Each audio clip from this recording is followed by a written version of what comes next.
네, 이렇게 귀한 자리에 일단은 불러주신 주님께 영광을 올려드리면서 저희 한번 말씀 먼저 한번 같이 읽어보겠습니다. 잠시만요.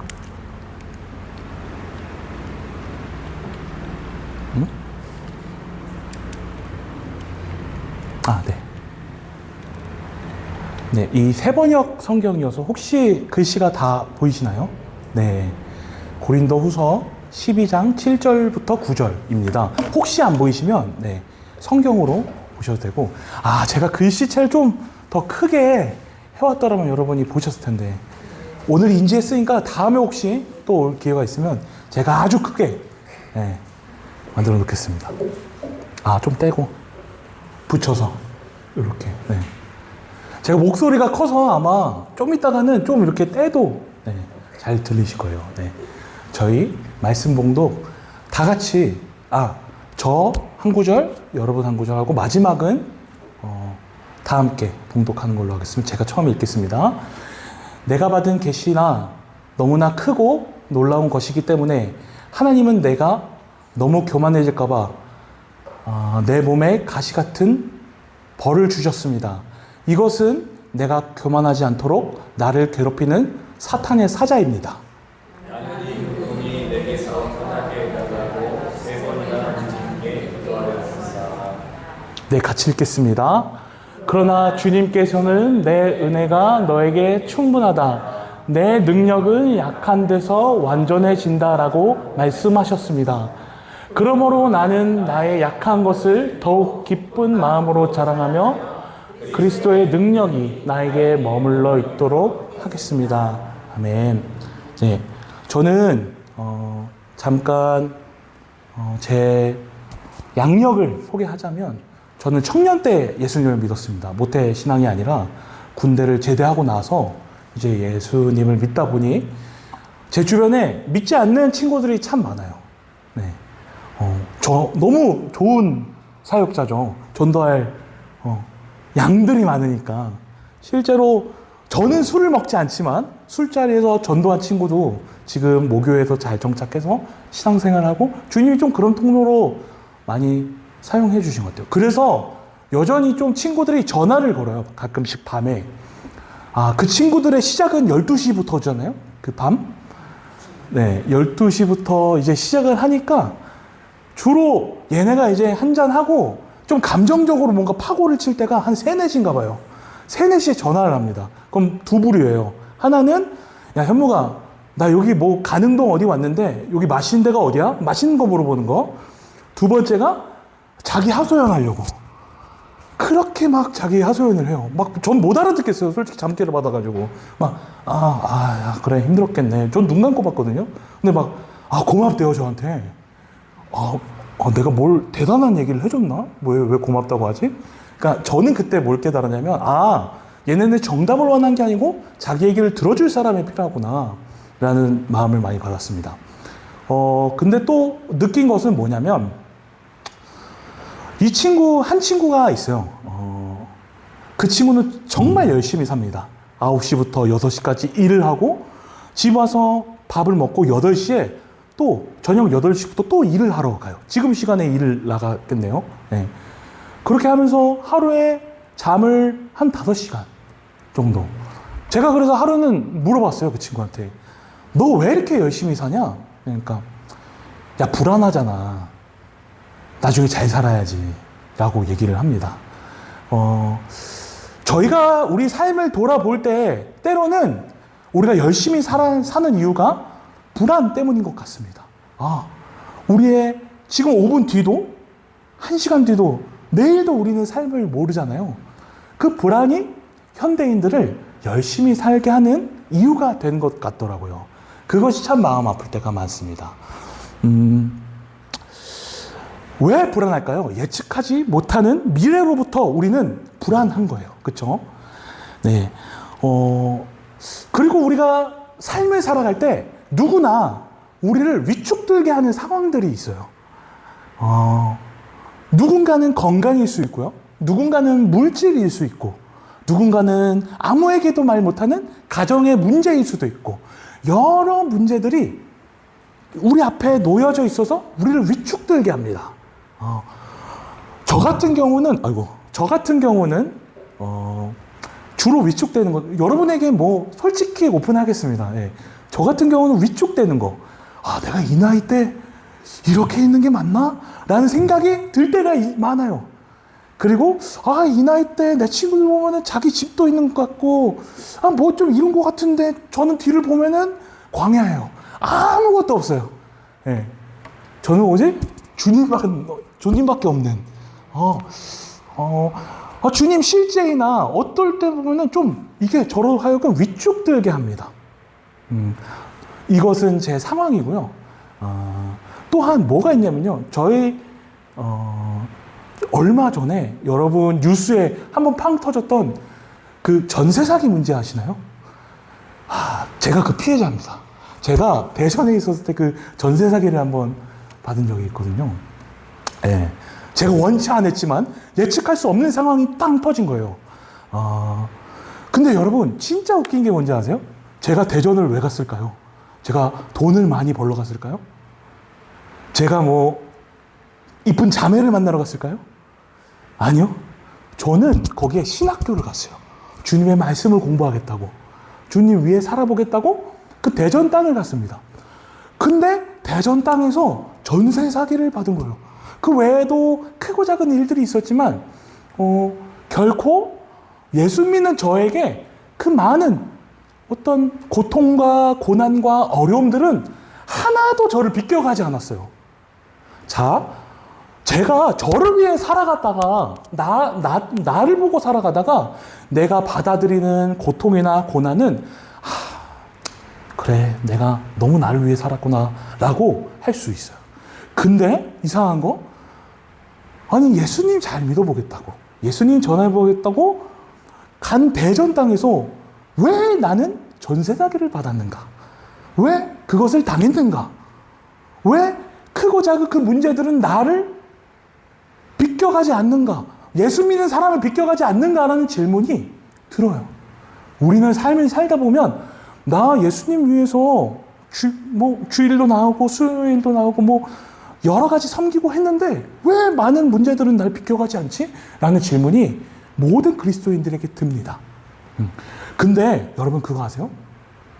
제가 제일 안 믿는 말 중에 하나가 있는데 그 등산을 가끔씩 합니다. 실수로. 매주 가진 않고요. 실수로 누가 끌고 가서 해요. 네. 할 때 이렇게 올라가잖아요. 등산 혹시 등산을 하다 보면은 너무 힘들어요. 저는 이걸 왜 오른지 모르겠어요. 그냥 쳐다볼 때가 가장 이쁘다, 산은. 자, 이렇게 올라가다가 보면은 어른들이 막 내려옵니다. 그럼 전 물어봐요. 어디가 정상이에요? 그러면 어디서 교육을 받나 봐요. 이렇게 말씀하세요. 다 왔어가 30분 갑니다. 전 다 왔다고 말하지 않아요. 좀 멀리 가야 돼요. 한 30분 와야 돼요. 다 왔어라고 얘기를 해요. 그 30분 꾸역꾸역 참으면서 갑니다. 고통을 막 이렇게 다리에 막 제 몸을 막 지탱하면서 막 올라갑니다. 올라가서 보는 그 의정부 시내가 전부 보이는 전경을 보고 그 광활하게 하나님이 지으신 이 산을 보면은 뭔가 녹아내리는 것들이 있어요. 우리가 받는 고통은 때로는 왜 너무 힘들고 어렵냐? 이 고통에 대한 이유를 모르기 때문입니다. 산을 올라갈 때 내가 왜 이 고통을 딛고 올라가야지? 순간 전경을 보자마자 나 이거 보려고 올라왔구나. 이 고통의 이유와 목적을 알 때 비로소 우리가 그것을 넉넉히 이길 수 있게 돼요. 그리스도인들에게 고통은 왜 있는 걸까요? 분명히 이유가 있는 것 같아요. 그죠? 네. 오늘 바울은 이렇게 얘기를 해요. 9절에 제가 읽어드리겠습니다. 그러나 주님께서는 내 은혜가 너에게 충분하다. 내 능력은 약한 데서 완전해진다라고 말씀하셨습니다. 그러므로 나는 나의 약한 것을 더욱 기쁜 마음으로 자랑하여 그리스도의 능력이 나에게 머물러 있도록 하겠습니다. 라고 얘기를 해요. 이 본문을 봤을 때 바울은 지금 무언가 자신 안에 풀리지 않는 가시 같은 고통, 고난을 지니고 있는 것 같습니다. 내가 몇 번이나 주님의 말씀, 그 계시를 받고 주님의 아주 충만한 종으로서 쓰임 받잖아요. 어딜 가도 바울이 지나가면은 막 병자가 고쳐지고, 말씀을 선포하면 회심의 능력이 일어나서 모두가 죄인님을 선포하고 그리스도로 나오는 바울은 그만큼 능력 있는 종이에요. 그리고 저희가 지금 보고 있는 신약 성경의 일부분을 바울이 집필할 정도로 바울은 그만큼 능력이 있었던 사람입니다. 근데 바울이 이렇게 고백을 합니다. 하나님은 내가 너무 교만해질까봐 내 몸에 가시 같은 벌을 주셨습니다. 가시 같은 벌? 뭘까요? 제가 찾아보니까 바울이 이렇게 설교를 하다가요, 몇 번씩 픽픽 쓰러졌답니다. 간질, 발작을 일으키고. 근데 여러분, 설교를 하다가 저 가끔씩 꿈꾸거든요. 설교 준비 안 된 꿈.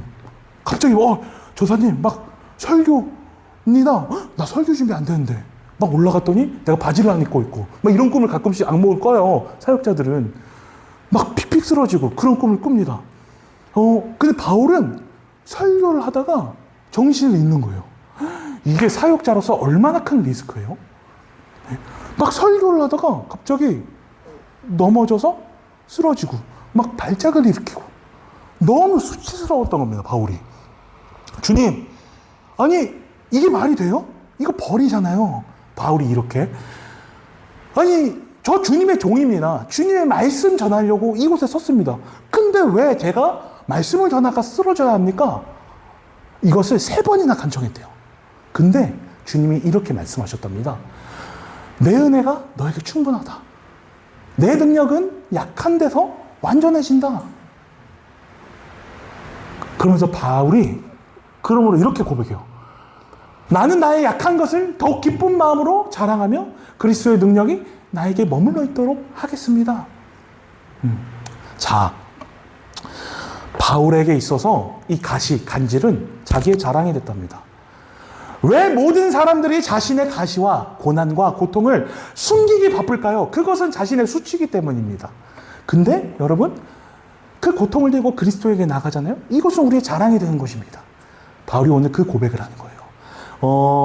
이제 제 사역 안에서 제가 만났던 그런 가시를 갖고 있지만 그 가시를 통하여 그리스도에 나아간 그분들에 대한 간증을 좀 하겠습니다. 네. 네. 일단은 제가 요 사진이 이제 홈리스 분들, 흔히 말하면 노숙자 분들하고 앉아서 얘기를 하는 장면. 저기 앞에 지금 컵 보이시죠? 색깔이 잘 안 보이시겠지만 약간 아침 햇살 색이에요. 그분들이 아침 햇살을 드실 리가 없죠. 네. 네, 막걸리. 네. 저분들을 어디서 뵀냐? 혹시 의정부역, 저는 의정부를 살고 있어서, 의정부역을 가면은 이제 동부와 서부가 나뉩니다. 그 동부와 서부가 나뉘는데 서부역 쪽에 많이 계셨던 분들이에요. 근데 이분들을 만나게 된 배경을 제가 잠깐 설명을 하자면, 제가 이제, 청년 때에 예수님을 믿었으니까 얼마나 철이 없겠어요. 앞뒤 생각 안 들고, 이거 너무 좋은 거다. 예수님 진짜 좋으신 분이구나. 내가 이걸 말을 안 하면 내가 지옥을 가지. 내가 이거 말해야겠다. 어디다가 말할까? 내 친구들한테 말하니까 막 닥치라고만 하고, 막 쓰잘데기 없는 소리만 하고, 그래. 그래도 예수님이 널 사랑하셔. 이러고. 이제 막 애들이 막 제정신이 아닌 거야. 얘가 어느 날 왔더니. 이제, 얘네는 내 얘기를 안 듣는구나. 그래. 너네는 갈 길 가라. 이제 하다가 제가 요때 이제 맘스터치라는 곳에 알바를 했습니다. 햄버거집에서. 햄버거집에서 알바를 하는데, 저쪽이 서부역 이제 쪽이었거든요. 저희 매장이 있는 앞에 이제 지하 상가로 들어가는 터널이 있습니다. 그 터널에 항상 한 홈리스 노숙자 삼촌 한 분이 이제 앉아 계셨어요. 근데 저도 예수님 아무리 믿고 막 뜨거워도 무서워요, 사실. 그분이 봤을 때 제가 더 무서울 수 있지만, 네, 저도 그분이 무서울 수 있잖아요. 제 마음이니까. 네. 저는 그분이 너무 무서웠어요. 막 가면은 갑자기 꺼낼 것 같고. 그래서 마음은 뜨겁지만 항상 도망치기 바빴습니다. 이렇게 가는 찰나, 그게 한 하루 이틀 되다 보니까 갑자기 어느 날은 문득 그런 생각이 드는 거예요. 내가 왜 도망치지? 내가 왜 도망쳤지? 그리고 내가 왜 그분을 무서워하지? 그분도 예수님이 필요한 영혼이잖아. 그분이 나한테 뭐 칼을 댔나 뭘 했나? 왜 무서워해 현무가? 저는 제가 생각했지만 주님이 주신 음성 같았어요. 그리고 하필이면 이때 말씀 한 구절이 딱 보입니다. 어떤 말씀일까요? 지극히 작은 자에게 한 것이 곧 나에게 한 것이다. 내가 헐벗었을 때 입혀줬으며 내가 굶주렸을 때 먹을 것을 주었고 내가 옥에 갇혔을 때 나를 방문했다. 제가 언제 그랬습니까 주님? 지극히 작은 자에게 한 것이 하필이면 그때 그 구절이 보인 거예요. 아 오케이. 뭐 죽어도 순교하고 뭐 주님이 뭐 하시겠지 해서 원래는 알바가 끝나면 햄버거가 꼭 남는데 그 햄버거는 제가 먹었지만 엄청난 용기로 그분에게 갖다 드리면서 처음에는 말을 걸 용기도 없이 그냥 거의 뭐 투척하고 도망가듯이 이렇게 탁 하고 네, 예수 믿으세요 이러고 도망갔어요. 근데 다음날 오케이. 이름이나 물어보자. 성함이 어떻게 되세요? 햄버거 줘. 이러시더라고요, 갑자기. 예. 이런 식으로 하다가 조금씩 대화가 된 거예요. 아, 이분은 이런 성함이구나. 근데 냄새가 낯설지가 않아요. 뭔가 그 남성분들, 그 술하고 담배 많이 하시면 그 온갖 그 쩐내 있잖아요. 알코올과 니코틴의 그 당구장 가면 많이 나는 그 냄새. 예. 그 냄새가 나는데 왜 낯설지가 않냐? 저희 집에도 한 분이 계세요. 아버지가 아직 예수님을 믿지 않으니까 저희 아버지는 정말 술을 좋아하시고 담배도 정말 많이 피셔서 야, 아버지 냄새가 나네. 근데 예. 그런 익숙한 향이 계속 나니까 뭐 낯설진 않더라고요. 그래서 아버지 뭐 언제부터 계셨냐? 이런 대화를 통해서 좀 대화를 하던 와중에 제가 어떤 마음을 주셨냐면 이분들 많이 외로우셨구나. 사람이 필요했구나. 그리고 자기의 얘기를 들어줄 사람이 필요했구나. 라는 것들을 헤아리게 하셨습니다. 그래서 이렇게 좀 이분들이 술판이 있는데 그냥 앉아서 얘기를 들어드리면서 좀 이렇게 관계가 시작됐어요. 그러다가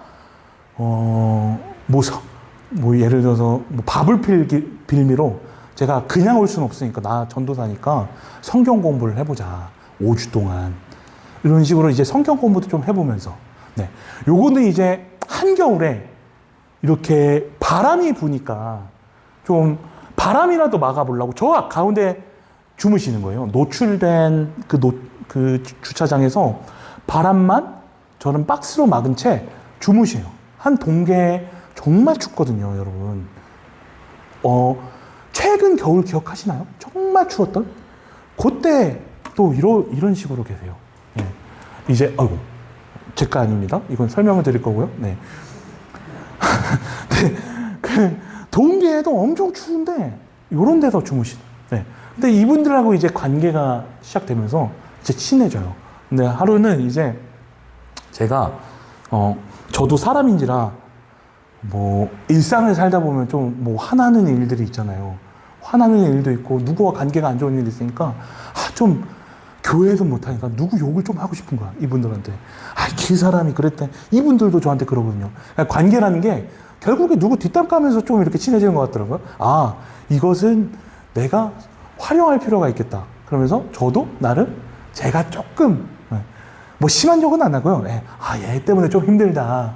한숨 푸념을 하니까 제가 너무 불쌍해 보였나 봐요.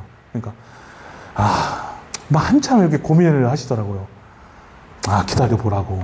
근데 주머니에서 뭘 꺼내주시는데, 이걸 한번 하면은 화가 다 풀린대요. 그러면서 저한테 이걸 해보라고 주신 거예요, 그분이. 전도사라서 저는 이건 못하고, 마음만 받겠다. 한 깨비가 비는데 저 안 했습니다. 원래 이걸 주신 거예요. 가끔씩 오해를 하시는 분들이 계셔서, 네가 한 거 아니냐, 이러면서. 이런 식으로 좀 관계가 맺어지면서, 이분들도 사람이구나. 그리고 이분들 안에도 예수 그리스도가 필요하구나. 라는 마음이, 자연스럽게 제 삶 가운데 들어오게 됐습니다. 근데 이분들을 만나다 보니까 제가 주로 서부 광장을 많이 가요. 근데 저는 그분들이 못 보셨다고 믿고 싶지만 그 장소에는 많은 교회들이 전도를 옵니다. 전도를 이제 하는데 주로 전도하실 때 건빵과 뭐 겨울철에는 커피나 뭐 여름철에는 뭐 시원한 차를 나눠드리는데 주로 지나가시는 행인분들에게는 있지만 홈리스 분들의 손은 그게 없더라고요. 못 보셨나 보다 라는 마음과 근데 또 의정부에 폐지 주는 어르신들이 꽤 계세요. 저 서부 쪽에는 또 그분들 손에도 전도지와 차와 시원한 물이 없는 거예요. 못 받겠지. 그리고 나한테 보여주신 건 나한테 내가 그분들에게 가서 예수님을 얘기하라고 그분들을 보여주신 거겠지. 라는 마음으로 이제 폐지 줍는 어르신들도 만나기 시작했습니다. 네. 주로 어르신들을 믿기는요, 뭐냐면, 저 왼쪽 보시면 손에 지금 그 모자가 있어요.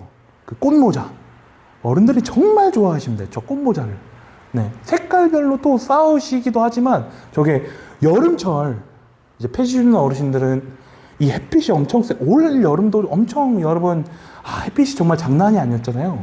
그러니까 햇빛을 이렇게 천으로 뒤는 가리고 앞은 막아주는 저거를 이제 알바를 하면서 조금씩 그 일환으로 이렇게 감당을 하고 나눠드리니까 만나는 게 너무 쉬운 거예요. 저만 오면 막 반기니까 저를 반긴 건지 뭐 저걸 맡긴 건지 모르겠지만 어쨌든 저를 뭐 가라고는 안 하니까. 네. 또 오른쪽은 뭐냐? 저 쓰레기통 보면 노란 거 있죠. 저게 야광조끼예요. 밤에 어르신들이 흰 옷을 잘 안 입으세요. 왜냐면은 춥고 그러면은 다 더러워지니까 주로 검은 옷을 입으시는데 그 검은 옷을 입고 밤에 돌아다니시면요 사고가 나요. 그래서 실제로 사례도 많고 저 야광조끼를 입으면 좀 괜찮으시려나? 해서 야광조끼를 밤에 나눠드렸습니다. 그러니까 이렇게 하다 보니까 어른들이 저를 알아봐 주시고 그 알아본 걸 토대로 또 어떤 걸 또 미끼로 쓰냐? 어머니 집에 쌀 있어요? 쌀? 아니 저는 몰랐는데 어르신들 만나면서 느낀 게 쌀을 드린다고 하면 부자인 줄 아세요. 이 쌀이 어디서 나냐? 뭐 돈 많이 버냐? 막 저한테 다 방법이 있다. 나는 다 뒤에 백이 있다. 어머니 쌀 있으세요? 없어요? 그것만 말해보세요. 없다. 오케이. 어머니가 들고 가실래요? 제가 갖다 드릴까요? 저걸 어떻게 들고 가세요? 그럼 갖다 달라고. 그럼 주소를 알게 되니까.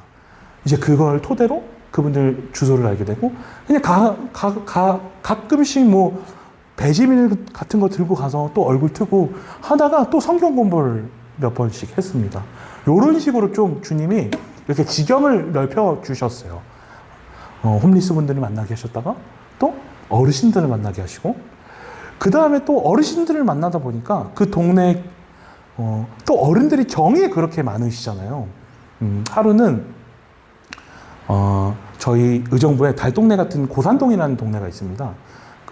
네, 지금은 많이 개발을 했어요. 저도 거기 살고. 네, 고산동이라는 동네가 있는데 그 동네에 그 동네가 이제 쉽게 말하면 미군들이 철수를 하고 약간 그 동네 자체가 옛 미군들의 유흥가 같은 곳입니다.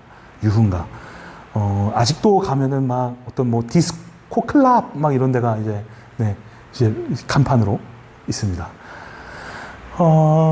어르신들이 정이 너무 많으니까, 그리고 그 동네가 집값이 비교적 싸요. 그러니까 하루는 어르신 한 분이, 거기서 주로 뵙던 어르신 한 분이, 혹시 집에 이불 있냐? 이불 있죠. 제가 덮어야 되니까. 얘기를 하다가, 아니, 새 이불. 겨울인데 새 이불 있냐고. 뭐, 필요하시면 갖다 드리죠. 애엄마가 애를 혼자서 다 안고 도망쳤는데 아무것도 없이 나왔다. 이불 좀 갖다 달라. 근데 저는 솔직히 조심스러웠습니다. 왜냐면은 제가 남자기도 하고. 그러니까 처음에는 이불만 갖다 드렸어요. 진짜 이불만 이제 그 집에 걸어놔 드리고 가고, 편지로 이거 뭐 필요한 게 있으면은 말씀해 주세요. 문자 주세요. 라고 쪽지만 남겨놓고 이제 그 아기가 요 아기입니다. 네. 요때도 조금 큰 거예요. 아주 갓난한 아기일 때거든요. 네. 요 아이를 한 명을 데리고 엄마가 이제 남편의 심한 폭력으로 이제 도망친 거죠. 네. 근데 아이가 아이 엄마와 처음에는 얼굴을 보지 않다가 아이 엄마가 너무 고마운데 매번 그렇게 가는 게 미안하다. 요 앞에 시간이 되시면은 또 아이 엄마가 너무 착하셔서 내가 차라도 대접하고 싶다. 그래서 저가 이제 친한 후배들을 데리고 네, 저 혼자 가면 또 그러니까 후배들을 데리고 같이 가서 이제 교제를 하면서 뭘 하기 시작했냐? 또 들어가면 뭐 해야 되죠? 저희는 네, 말씀 가르쳐야죠. 근데 절대 저는 강요를 하지 않습니다. 왜냐? 말씀은 강요를 한다고 들어오는 게 아니기 때문에. 그리고 이분이 원했습니다. 네? 말씀, 자기도 알고 싶다고. 네? 그래서 어머니와 그 애기 엄마와 저는 말씀 공부를 하고 또 이 아이를 돌봐야 되니까 저희 학교에 유아교육과를 하던 친구는 아이를 돌보고 그리고 요리를 잘하는 친구는 또 주방에서 요리를 내고 예배를 드리기 시작한 거예요, 거기서. 그래서 또 미혼모분을 통해서 친구분들이 2명 더 와서 거기서 같이 예배를 드렸던, 지금은 또 흩어졌지만, 이 아이가 얼마나 컸냐면요. 지금 이만큼 컸어요. 네, 얼마 전에 저희가 오랜만에 만나서 밥을 먹고 가끔씩 이 아이를 혼자서 만나요. 그래서 야, 너 요즘 엄마 말 잘 듣냐? 뭐였죠? 요즘 뭐 애들 무슨 부부죠? 라부부? 네. 하여튼 장난감 회사가 부모님들의 등골을 다 빨아먹는다는 걸 저는 이번에 배웠습니다. 저는 아이가 없는데, 전사님이 라부부 사주세요, 라부부. 이러면서, 야, 그 무슨 부부냐, 난 무슨 부부야, 그게 막 이러면서, 요런 식으로 이제 대화가 될 정도로 아이가 컸어요. 근데 대전에 살거든요. 아이 엄마가 이사를 가서. 근데 여러분, 제가 아까 홈리스 분들도 만나고 이렇게 했지만, 이분을 먼저 좀 소개를 드리고 싶어요. 이분은, 저 두 분은 어떤 분들이시냐? 노숙을 하셨던 분들입니다. 노숙을 하셨다가, 이제, 저와 같이 사역을 하면서, 어떻게 하다가 만나서, 저는 개척을 하지 않고 교회가 없으니까, 교회를 연결해드리는 사역을 했어요. 여기가 대전이었거든요. 홈리스 분들은 집을 잡아드리고, 한 달 동안 거주지가 있어야 기초 수급이라든지 그런 게 받을 수 있으니까, 그런 절차를 도와드리고, 그 절차를 돕는 과정에 교회를 연결시켜드리는 사역들을 했습니다.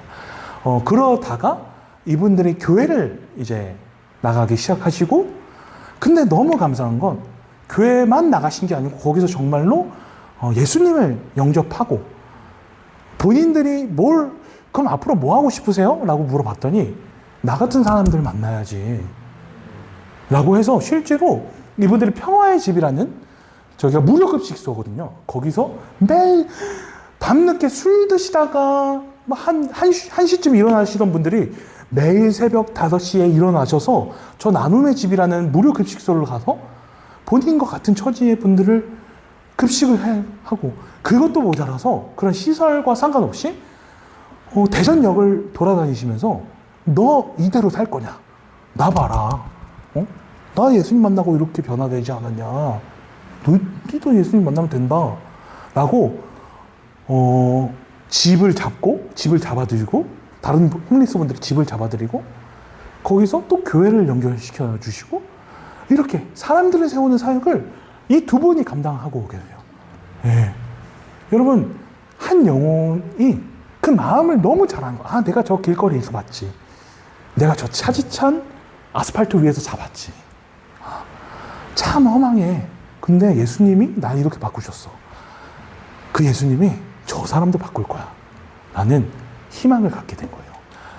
그리고 애기 엄마도 참 감사한, 이건 얼마 전에 따끈따끈한 소식이에요. 제가 맨날 잔소리했거든요. 야, 너 여기서 100년 만년 살 것 같냐? 풀은 마르고 꽃은 시드는데 주님은 영원하시다. 교회를 가야지. 너 여기서 뭐하냐? 제가 무슨 부부 사달라고 하는데 가서 예수님 해라. 성경 공부하면은 뭐 있을 수도 있다.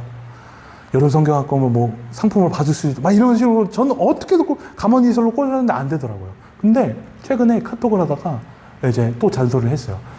야, 교회 좀 가봐라. 그러니까 그 아이 2명이 자기 발로 교회를 간다고 하더라고요. 물론 뭐 이것들을 제가 뭐 했다고, 저는 뭐 진짜 아이들에게는 그런 게 없고, 어떻게 보면은 저라는 밑거름을 통해서 좀 뭔가 열매를 맺으신 것들을 발견하게 되는 것들이 많았습니다. 그리고 요 분은 사실 밖에서 만난 분은 아니지만 제가 가장 아끼고 사랑하는 형님이에요. 어떤 배경, 딱 오른쪽은 저고요. 왼쪽 보시면은 좀 외형이 좀 어때 보이세요? 네. 희귀병을 갖고 계시거든요. 키가 한 요 정도 되시고, 어떤 희귀병이냐? 근육이 여러분 보면 이렇게 바깥쪽으로 나야 되는데, 이 희귀병은 근육이 요 안쪽으로 나요. 그래서 장기를 누르고 요런 호흡기를 누르는 희귀병. 원래는 그런 것들이 발견이 되지 않다가 실제로 이 형님을 그 서울의 큰 병원들에서 학회에서 연구를 하다가 이 질병, 이 희귀병이 있구나라는 걸 알게 돼서 우리나라에 실제로 그런 어떤 뭐 채택이 돼야 의료 혜택 같은 걸 받을 수 있대요. 이 형님을 필두로 시작된 케이스. 네. 이 형님은 희귀병을 갖고 계셨는데 처음에 외형적으로 그렇고 키도 작다 보니까 초등학교에서부터 고등학교까지 너무 그 주변 친구들로부터 학대를 당하고 막 지나가는데 괜히 우유 던지고, 저희 어릴 때는 되게 그랬잖아요. 막 심한 말로 막 저 병신 막 이러면서 이런 것들을 너무 당하다 보니까 사람 눈을 못 맞췄어요. 네. 되게 제가 처음 봤을 때도 교회 뒷마당에서 처음 봤거든요, 형님을. 처음에 어떤 모양이었냐? 이 마스크를 쓰고 계세요. 마스크를 쓰고 있는데 그 마스크에 어떤 모양이 있냐면 X 표시. 해골 그려져 있는 X. 교회 여러분 X 표시에 해골 그려져 있는 거 교회하고 오기 정말 쉽지 않습니다. 예? 그만큼. 그리고 말 걸면은 핸드폰을 하는데 막 핸드폰 액정을 보니까 뭐 하고 있지는 않아. 그냥 말하기가 싫은 거예요. 근데 이 형님하고 또 관계를 맺게 하시고 이것저것 막 하시다 보면 막 밥도 같이 먹고 하다 보니까 형님이 점점 이 X 표시가 지워진 마스크를 하다가 그러다 마스크를 벗고 이제 사람들 눈을 마주치기 시작하고 그러다가 사람들을 막 반기기 시작하고 어디까지 갔냐면 심지어 이 근육이 굳는 희귀병이다 보니까 손이 항상 이렇게 돼 있어요. 가위바위보를 못 합니다. 그래서. 근데 하루는 이 드럼을 보는데 너무 저거 치고 싶대요. 내가 주님 앞에 아무것도 할 수 없지만 내가 저거 한번 해보고 싶어. 형, 할 수 있죠. 하면 되죠. 네? 뭐 손으로라도 치세요. 근데 형이 이게 정말 쉽지 않거든요. 구겨지지가 않아요. 근데 이걸 계속 연습을 하면서 결국에 이 스틱을 잡는. 그래서 실제로 저희 주일 예배를 섬겼던 드럼으로. 예. 운전도 하시고, 운전으로 차량 봉사도 하시고. 근데 여러분, 이 형님의 꿈이 뭐냐면 자신과 같은 희귀병을 갖고 있는 아이들에게 예수님을 전하는 것이었어요. 그림을 잘 그리시거든요. 그림을 통하여 아이들의 밝은 모습을 그려주고 그것을 통로로 아이들에게 복음을 전하고 싶다. 근데 너무 안타깝게도 형님이 작년에 돌아가셨어요. 이 병이 가장 취약하고 무서운 게 감기예요. 왜냐면 호흡기 쪽으로 이제 눌려 있다 보니까 한번 기침을 하기 시작하면 이 기침이 멈추지가 않아요. 그러다 보니까 그 기침을 계속 하다가 이게 과호흡으로 넘어가서 그렇게 좀 너무 절망적이었습니다. 왜냐면 저에게는 정말 친형이었거든요. 제가 정말 처음으로 복음을 전해보고 처음으로 저와 함께 신앙생활을 같이 했던 정말 주님이 옆에 주신 제 신앙의 동역자라고 저는 늘 생각을 했어요. 근데 어느 날 정말 갑자기 예고도 없이 이렇게 부르심을 저는 처음에 너무 허무했습니다. 이게 주님, 형님, 주님 잘 믿고 있었잖아요. 주님 잘 알고 있고 이제 막 더 뭔가 본인이 하고 싶은 그 사역과 그 소명을 따라 가려고 했는데 왜 지금이에요, 주님? 그 호흡기를 한 몇 주 동안 꽂고 계셨거든요. 이미 의사는 뇌사 판정을 내렸지만 부모님도 그렇고 저희도 인정할 수가 없는 거예요. 너무 갑자기니까. 그래서 몇 주 동안은 살려달라는 기도를 했습니다. 저희가 교회와 저도 온 마음으로 주님 살려주세요. 이거 너무 갑자기입니다. 살려주세요. 근데 기도를 한 마음 가운데 어떤 것들이 기억났냐면 형님이 생전에 하셨던 간증이 생각나요. 뭐라고 하셨냐면 현모가 나는 이 땅에서 살고 싶지 않아서가 아니라 난 진짜 주님 보고 싶어. 난 진짜로 물론 이 땅에서 더 내가 잘 살고 건강하게 살면 너무 좋지. 근데 우리의 이 땅에서의 삶도 결국에 주님을 마주하며 살 그날을 기다리는 거 아니냐? 그러니까 난 진짜 주님 한번 보고 싶어. 주님 보고 싶어.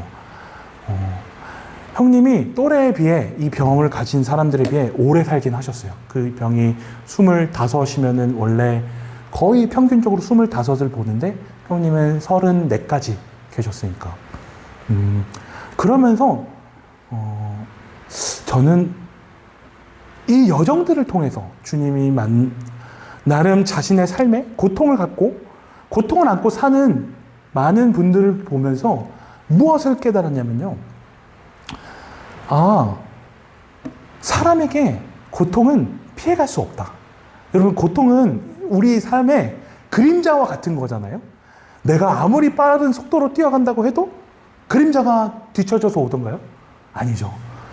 고통도 마찬가지인 것 같습니다. 내가 고통을 피해서 아무리 전력질주로 뛰어가려고 해도, 피해서 뛰어가려고 해도 그 고통은 우리를 비껴가지 않고 우리 삶에 사라지지 않아요.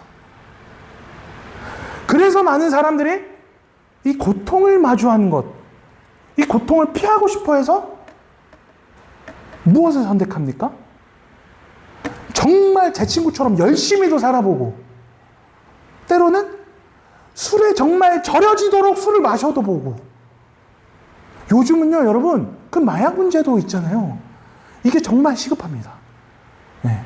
제 주변에도 몇 친구 있지만, 이 청년들이 왜 그 젊은, 정말 그 찬란한 자신의 인생, 나 결혼해서 이런 가정을 꾸릴 거야. 나 여기 취직해서 나 정말 잘 살 거야. 나는 꿈을 꿔도 모자란데 왜 이 청년들이 왜 자신의 몸에 주사바늘을 꼽고 그 해롱해롱한 상태의 삶을 만족할까요? 고통을 피하는 법을 모르는 거예요. 잠시의 쾌락이 나의 고통을 잊게 한다. 여러분, 이것이 고통을 피하는 유일한 방법일까요? 아닙니다. 그리스도는 우리에게 그렇게 고통에 대하여 가르치지 않으셨습니다. 고난이 우리에게 유익이라고 하신 말씀은 고난을 통하여 우리가 볼 수 있는 것이 있기 때문입니다.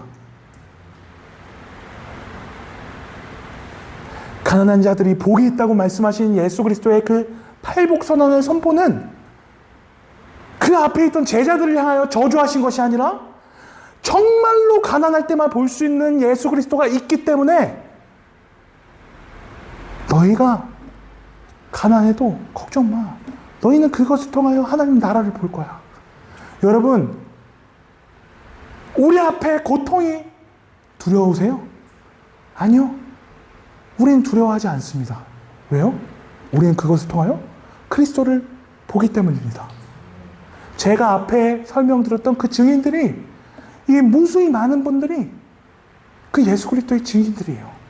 자신의 몸에 자신도 해결할 수 없는 가시를 안고 살았던 그 바울이 몇 번이나 이 고통을 통하여 주님, 저 이 고통을 정말 피하고 싶습니다. 주님, 저 설교하다가 쓰러지기 싫어요. 왜 주님의 종이, 왜 예수 그리스도를 믿는 내가 왜 이 고난을 받아야 하죠? 왜 이 고통을 내가 마주해야 하죠? 주님은 대답하셨잖아요. 그것이 너에게 은혜다. 그것을 통하여 너는 나를 볼 것이기 때문이다. 그 가시를 통하여 너는 너가 할 수 없음을 인정하게 될 거야. 그로 인하여 너는 나를 보게 될 거야. 풀은 마르고 꽃은 시드나 주님의 말씀은 영원하다. 우리가 고통과 고난을 피하기 위하여 붙드는 것들이 얼마나 유한한 것들입니까? 얼마나 유한한 것들에 자신의 인생에 정력을 쫓고 자신의 몸을 던지고 그 영혼까지 팔아가며 우리는 얼마나 그 험한 것들에 자신의 영혼을 팔고 있습니까? 여러분, 제가 여러분의 고통과 고난을 다 알지 못해요. 근데 저는 정답을 알고 있습니다. 여러분의 그 고난과 고통을 통하여 예수님을 바라보게 되실 겁니다. 그리고 그 예수님을 바라보실 때 여러분과 같은 그 가시, 그 고난, 그 고통을 안고 있는 또 다른 영혼을 보게 하실 거예요. 그때 우리는 이렇게 얘기를 하는 거예요. 내가 네 마음 알아. 야, 나도 내 자식 때문에 속 썩어봤어. 나도 내 남편 때문에 힘들어봤어. 나도 돈 때문에 힘들어봤어. 야, 나도 아파봤어. 근데 백날 내가 그거 해결해 보려고 아등바등하는 것보다 내가 무릎 꿇고 주님 앞에 기도하는 그 한 줄이 내 마음의 짐을 놓게 하더라. 그것입니다. 주님이 우리에게 맡겨주신 고통의 이유, 이 고통을 통하여 예수 그리스도를 바라보게 하는 것. 그 예수 그리스도를 바라볼 때 그 어둠 속에 감춰져 있던 나의 상처가 밝게 빛나고, 그것이 밝게 빛날 때, 아, 이거였구나. 평생에 내가 삶을 살아도 내가 아무리 무수히 많은 답을 얻으려고 물어봐도 아무도 답을 해주지 못했던 이 고통의 이유가 이거였구나. 여러분의 고통이 영혼을 살릴 수 있다면 그것은 얼마나 복되고 영광스러운 일입니까? 여러분, 고통과 고난은 수치가 아닌 줄 믿습니다. 우리의 수치를 보호로 바꾸실 주님을 기대하시고 기도하시며 기다리셨으면 좋겠습니다.